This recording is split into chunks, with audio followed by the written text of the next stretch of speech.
Meus irmãos, bom dia.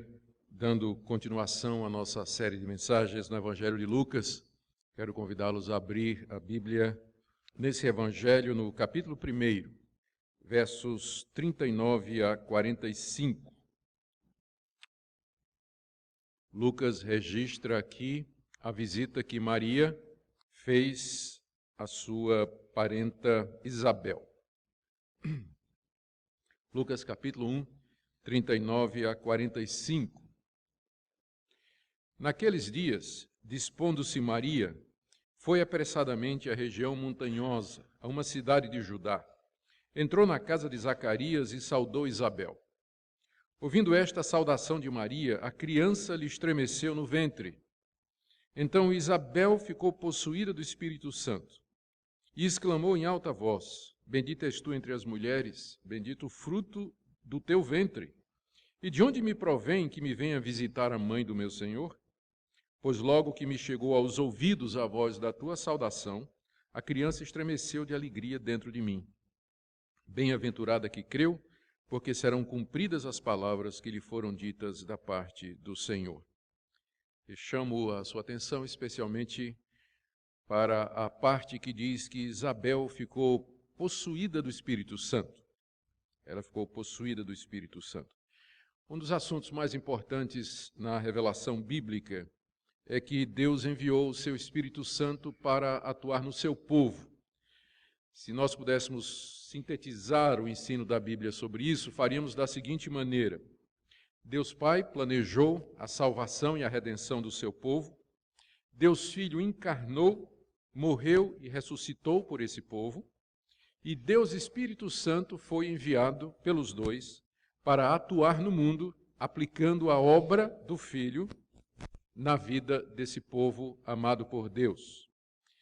Portanto, a ação do Espírito Santo é da mais alta importância para nós, porque é ele, dentro da economia da Trindade, que aplica a redenção, que aplica a salvação, que Cristo conquistou na cruz a todas as pessoas, através de todas as épocas, de acordo com o propósito de Deus. Apesar da importância do assunto, e apesar de estarmos falando do Espírito Santo, provavelmente não exista um outro tópico que gere mais polêmica entre os cristãos do que a pessoa e a obra do Espírito Santo, por incrível que pareça. Nós discutimos a respeito dos dons espirituais que ele concedeu, se alguns permanecem, se outros cessaram. Discutimos a respeito do batismo com o Espírito Santo, quando ele acontece, se é na conversão, se é uma experiência depois. Discutimos a respeito das línguas, se elas são um sinal do batismo com o Espírito Santo, se são um dom que acontece depois, se esse dom está disponível hoje. Discutimos a maneira como o Espírito Santo guia e orienta os cristãos, se tem revelações, sonhos, visões. A discussão é muito grande e, pelo jeito, não sendo profeta, ainda assim eu profetizo que ela vai demorar muito tempo para terminar.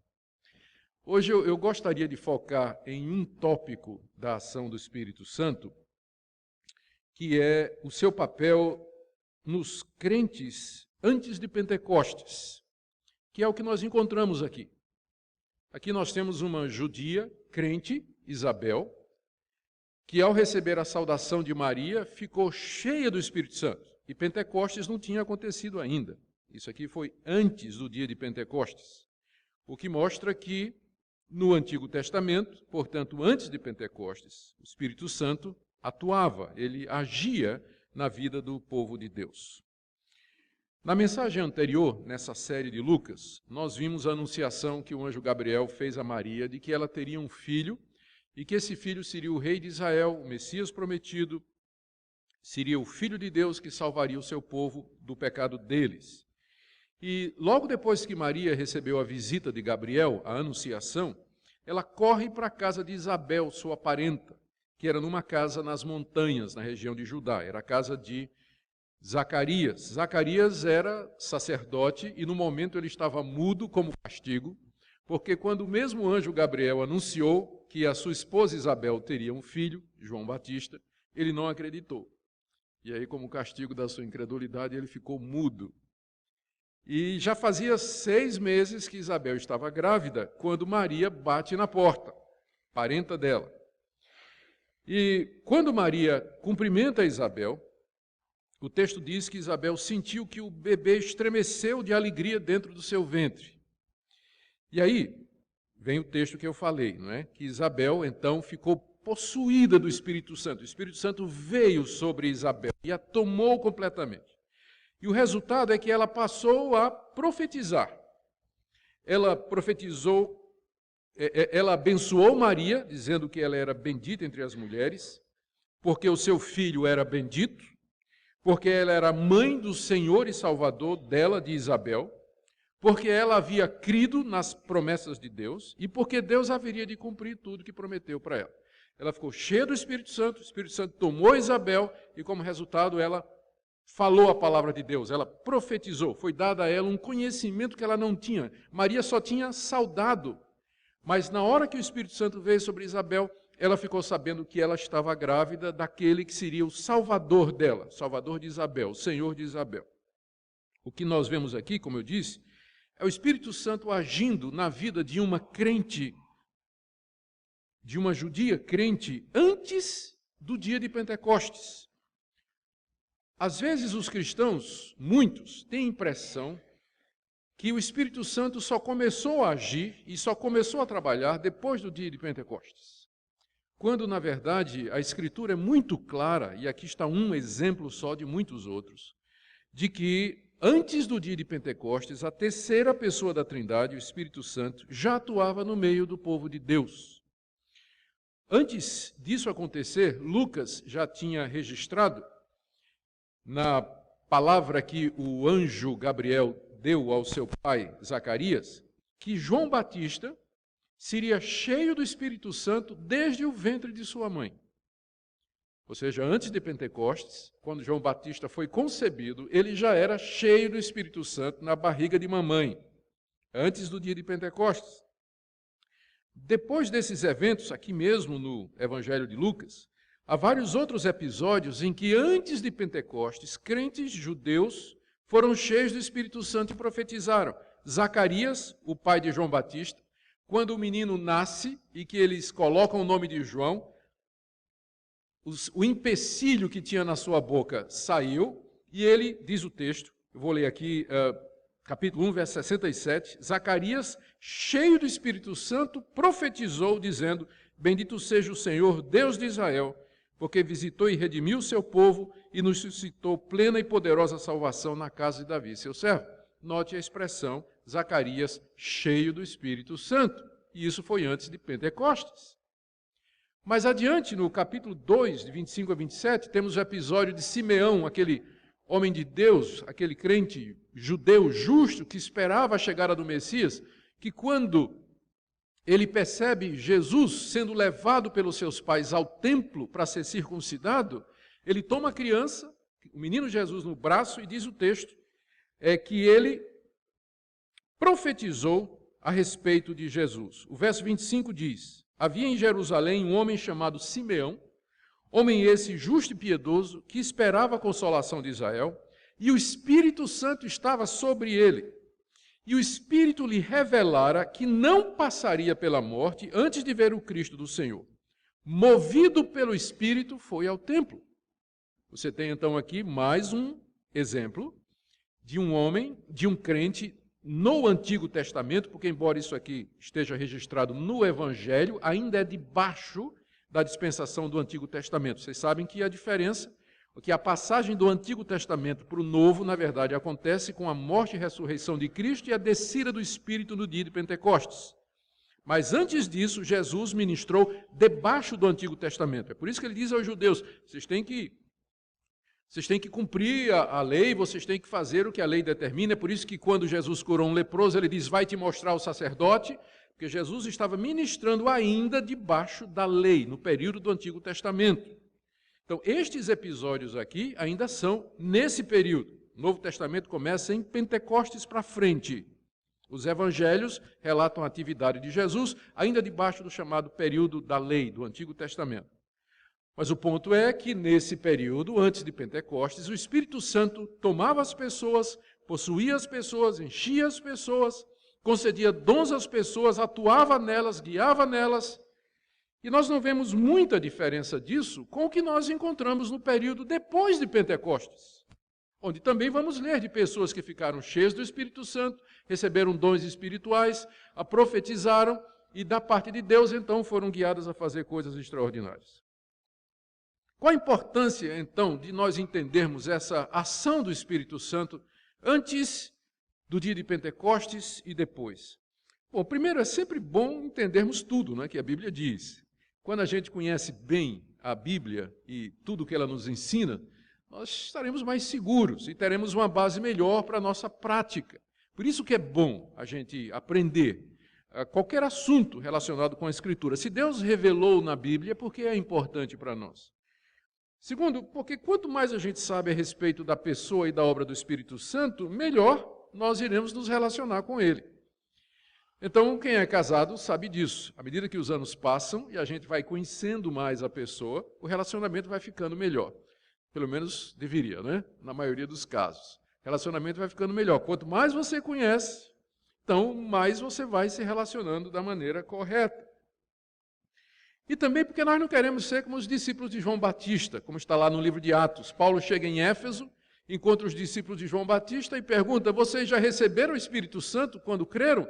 Eles dizem: nós nunca nem ouvimos falar que tinha Espírito Santo.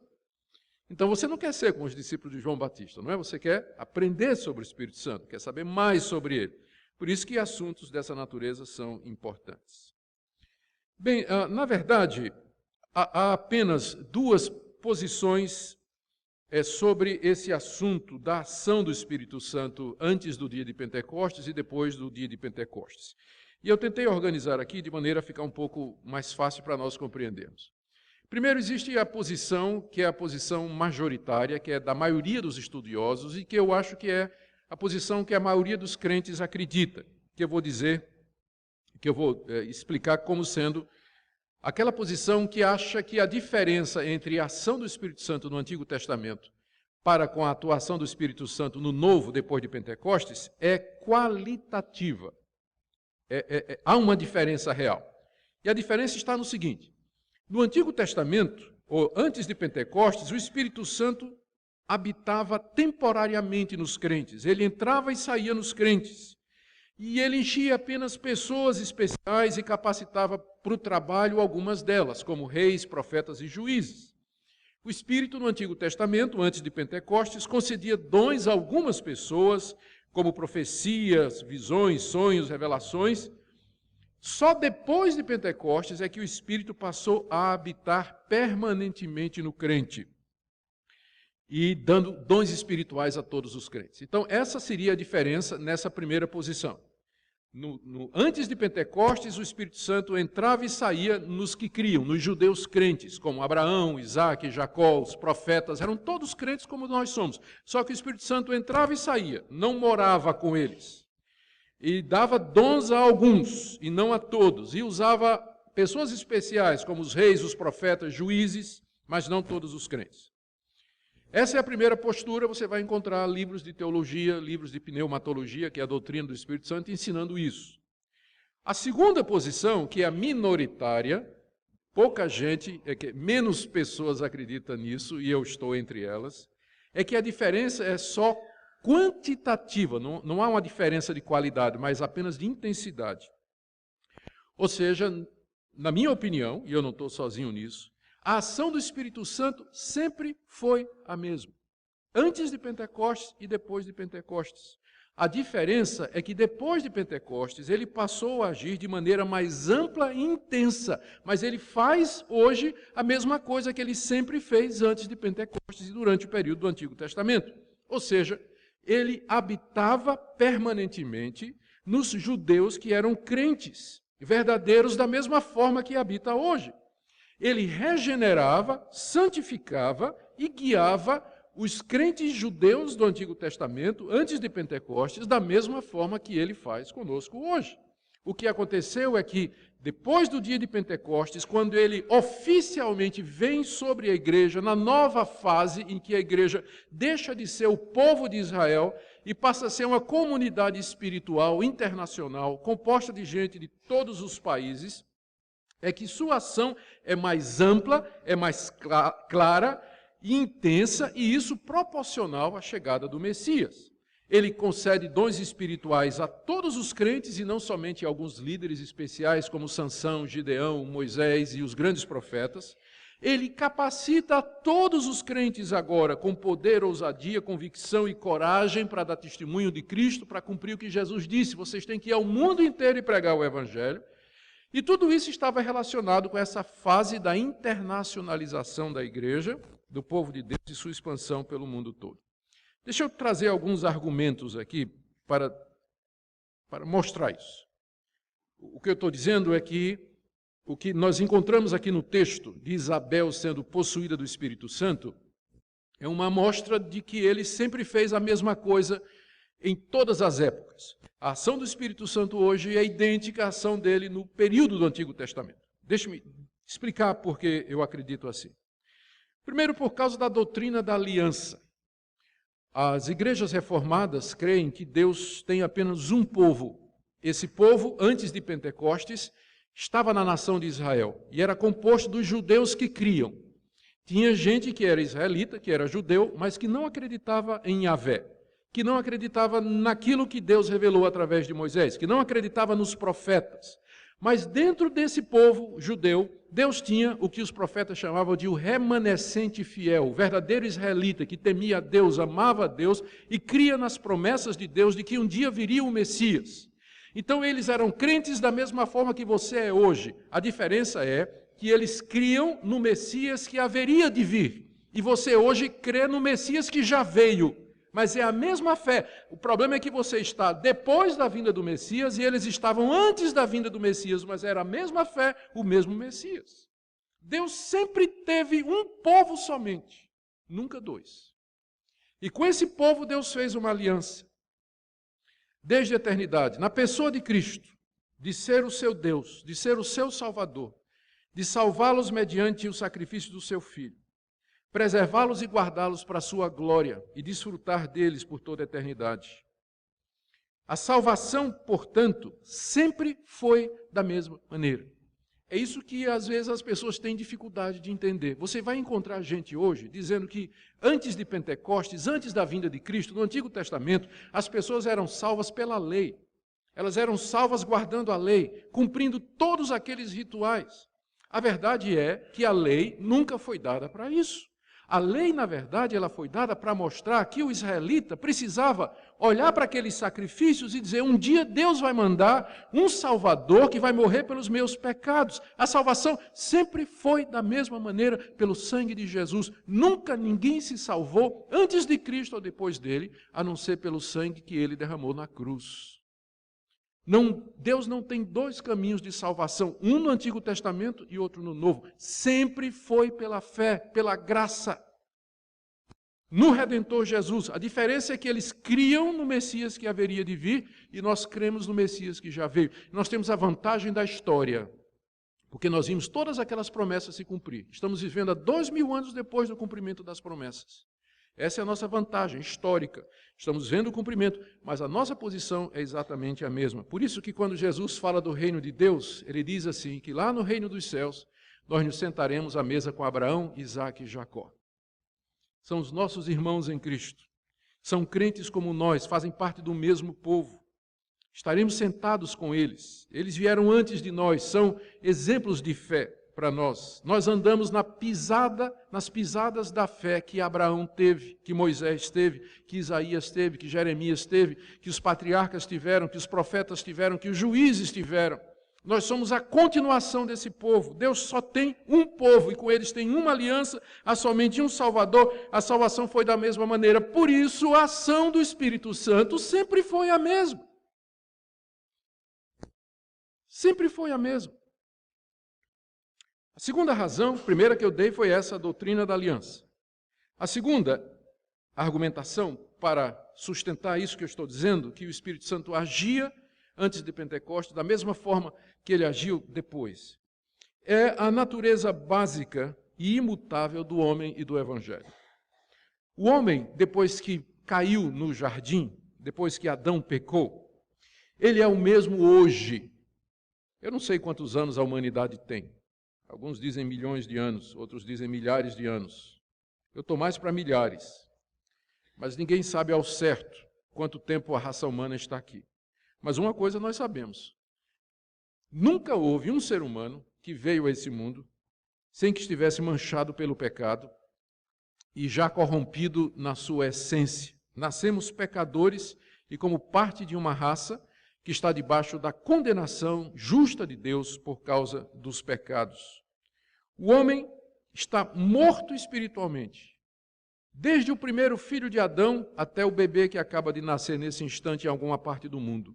Estamos mortos espiritualmente. E como tal, é impossível para o ser humano ouvir a voz de Deus, entender a Deus, compreender as coisas de Deus, como está escrito. O homem natural não entende as coisas de Deus, não pode compreendê-las porque elas se discernem espiritualmente. Romanos 8 diz que a carne é inimiga de Deus, não se sujeita à lei de Deus. Então, por natureza, nós somos inimigos de Deus, a nossa natureza é inclinada ao pecado, nós não podemos entender as coisas espirituais. Isso significa que tem que haver uma ação de Deus, alguém tem que abrir os meus olhos, alguém tem que destampar os meus ouvidos, alguém tem que iluminar o meu entendimento para que eu entenda a minha situação e para que eu receba o Evangelho.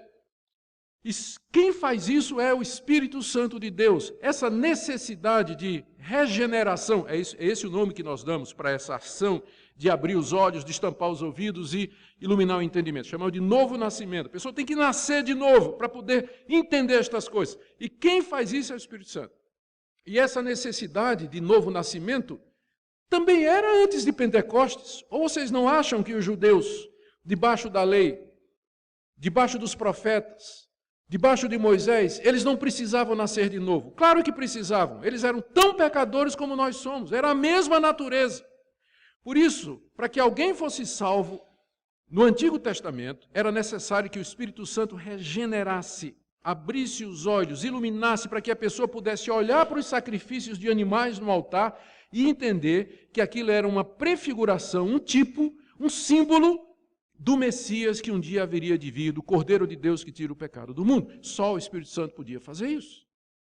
E não somente isso, depois de regenerado, o ser humano precisa ser sustentado para continuar na fé. Senão ele volta atrás. Senão ele volta atrás. Ele precisa ser apoiado, sustentado, suportado constantemente. Por isso, a presença, a influência do Espírito Santo na sua vida sempre é necessária o tempo todo, antes de Pentecostes e depois de Pentecostes. Não pode haver regeneração, santificação, sem a constante influência do Espírito Santo, ou seja, sem a sua presença. Por isso nós entendemos que sempre foi assim. A salvação mediante a fé em Cristo, com o Espírito Santo abrindo os olhos do pecador e trazendo a fé, ele sempre fez isso nas duas épocas. Mas agora vamos responder às dificuldades que vocês já estão levantando aí na cabeça de vocês, não é? Então tem pelo menos quatro argumentos contra o que eu estou dizendo. O primeiro é, pastor, mas no Antigo Testamento nós temos casos do Espírito Santo entrando e saindo nas pessoas. Davi, por exemplo, no Salmo 51, depois dele ter pecado, ele diz, Deus, não retire de mim o Espírito Santo. Como é isso? E tem o caso de Saul, que diz que o Espírito de Deus se afastou dele. Quando Saul foi ungido rei, o Espírito Santo veio sobre ele. E quando ele desobedeceu a Deus está escrito que o Espírito Santo saiu de Saul. E agora? É fácil.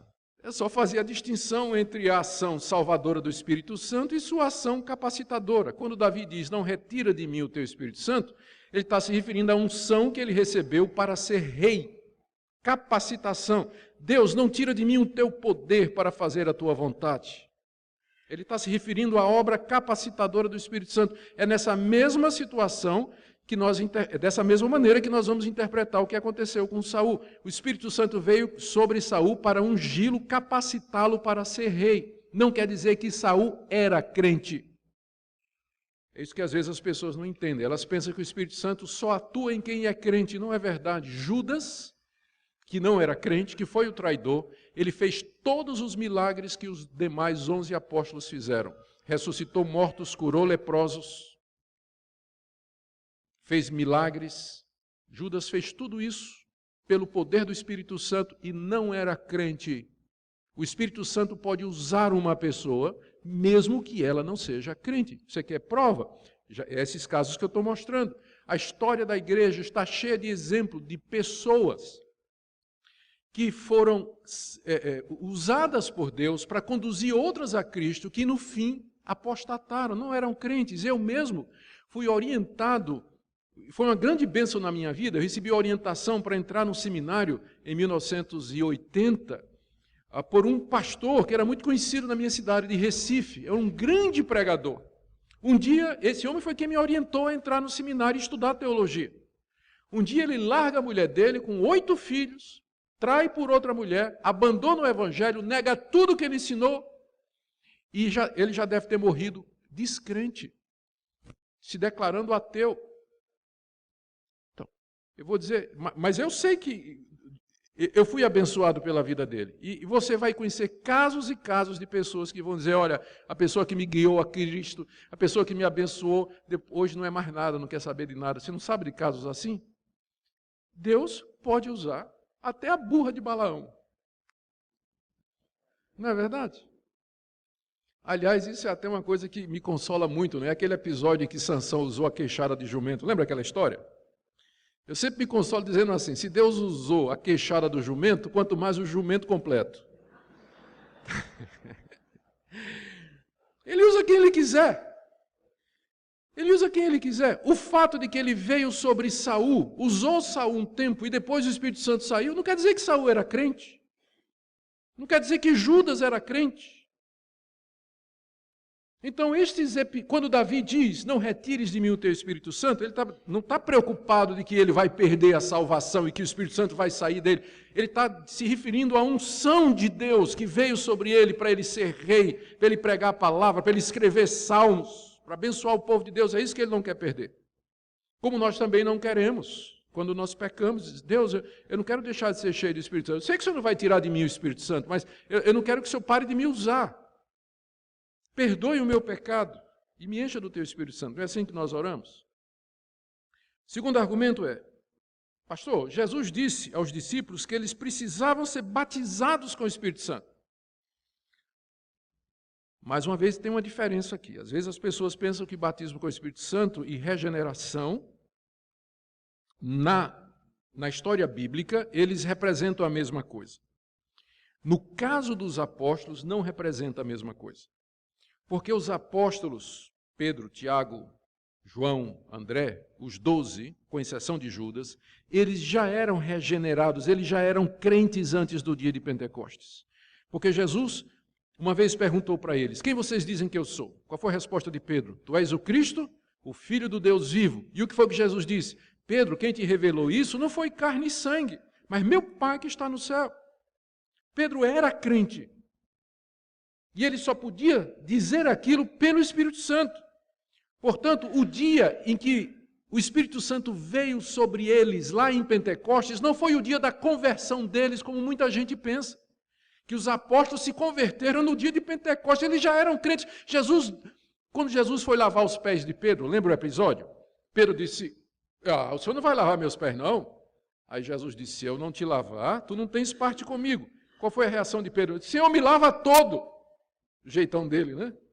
Aí Jesus disse, você já está lavado, vocês já estão limpos, mas não todos. Ele estava falando de Judas. Então, quando Jesus disse a Pedro, vocês já estão limpos, vocês já estão lavados, ele estava dizendo, vocês já são crentes, vocês já foram lavados pela palavra, menos Judas. Então, os discípulos já eram crentes. Eles já tinham o Espírito Santo. O que aconteceu no dia de Pentecostes, o batismo com o Espírito Santo, foi que o Espírito veio para capacitá-los. Jesus disse, vocês receberão poder. Jesus não disse, vocês serão regenerados. Ele diz, vocês receberão poder e vocês serão minhas testemunhas até os confins da terra. E foi isso que aconteceu. O Espírito Santo veio naquele dia e os encheu de poder e autoridade, com capacidade e dons espirituais para que eles pudessem evangelizar até os confins da terra. Terceira objeção. Mas Jesus disse, e eu vou ler aqui, João 14, 16 a 17, Jesus disse, eu rogarei ao Pai, e Ele vos dará outro Consolador, a fim de que esteja para sempre convosco. O Espírito da verdade, que o mundo não pode receber, porque não vê nem o conhece. Vós os conheceis, porque Ele habita convosco e estará em vós. Aí, está vendo, pastor? Está dizendo que o Espírito Santo vai estar. É sinal de que não estava. A gente tem que sempre analisar um texto à luz do seu contexto. O ponto de Jesus aqui é o contraste entre ele, que estava indo embora, voltando para o Pai, ele ia morrer, ressuscitar, subir aos céus, ia se ausentar fisicamente dos seus discípulos, e o Espírito Santo que ele ia mandar no lugar dele e que não se ausentaria dele jamais, não se ausentaria jamais da igreja. É esse o contraste aqui. É nesse sentido que Jesus disse, e ele estará em vós permanentemente, para sempre, nunca vai deixar vocês. Como eu estou deixando agora, porque eu estou voltando para o Pai, mas o Consolador vai ficar com vocês. É esse o contraste, e não entre não habitar e habitar. E finalmente, então, o pessoal diz, mas então o que foi Pentecostes? Se não tem diferença, o que é que Pentecostes representa? Pentecostes representa a vinda oficial do Espírito Santo para essa nova fase da igreja, a fase que nós chamamos de cristã, em que a igreja sai da nação de Israel e vai para o mundo todo e precisa de poder, autoridade, dons e capacidades para pregar o evangelho a todo mundo. É isso que aconteceu. Eles receberam poder naquele dia. É isso que a plenitude do Espírito, o batismo do Espírito, no contexto de Atos, significa.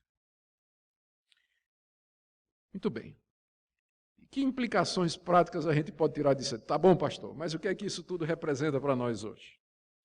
Bem, eu tenho aqui algumas sugestões de como nós podemos pegar estas ideias e torná-las práticas para nós. A primeira é que nós devemos crer no Espírito Santo. Eu falo isso às igrejas, eu falo isso como reformado, numa igreja reformada, para os reformados. Às vezes, por causa da reação aos abusos que têm sido cometidos em nome do Espírito Santo, nós reduzimos a Trindade a Deus Pai, Deus Filho e Sagrada Escritura. A Sagrada Escritura não é a terceira pessoa da Trindade. A terceira pessoa da Trindade é o Espírito Santo. Ele nos fala através da Escritura, ele usa a Escritura. Ele nos orienta pela Escritura, mas às vezes com medo dos abusos cometidos contra o Espírito Santo. As igrejas reformadas têm a tendência de não querer falar muito do Espírito Santo ou estar, de alguma maneira, aberta para a ação poderosa do Espírito Santo, o que é um equívoco, o que é um erro nosso. Erro nosso. Então, primeiro, o Espírito Santo está presente na igreja e ele atua hoje exatamente como ele atuou em épocas passadas. Ele pode conceder dons espirituais, ele é que vai conceder os dons que ele deseja. Ele não é obrigado a conceder os mesmos dons todas as épocas. No Antigo Testamento, ele concedeu determinados dons que ele não concede hoje. Sansão era um homem que tinha uma força extraordinária. Você conhece alguém tão poderoso como Sansão nos dias de hoje, mas é o mesmo Espírito Santo, só que ele trabalha de forma diferente em épocas diferentes. No Antigo Testamento, ele deu capacidades extraordinárias a determinadas pessoas. E no Novo Testamento ele dá outras capacidades a outras pessoas. Então, nós não podemos colocar o Espírito Santo dentro de um frasco, de um compartimento e dizer ele tem que agir sempre da mesma maneira. Você não está honrando o Espírito Santo dizendo que ele tem que agir sempre da mesma maneira. Você tem que dizer que ele age da maneira que ele quiser. Se ele quisesse ter dado alguns dons no período apostólico e não dar esses dons hoje, ele é soberano. Qual é o problema? Ele concedeu dons para os apóstolos e dons para nós hoje, dons diferentes. Por que ele tem que ser sempre o mesmo?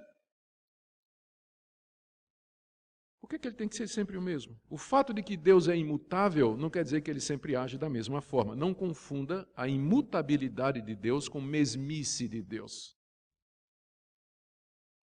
Né? Deus não é obrigado a viver na mesmice, só fazer o que ele fez no passado. Você não está honrando a Deus dizendo que Deus hoje tem que agir exatamente como ele sempre agiu. Não. Deixe Deus ser Deus. Deixe ele agir como ele quer. Ele pode conceder dons distintos hoje, não pode?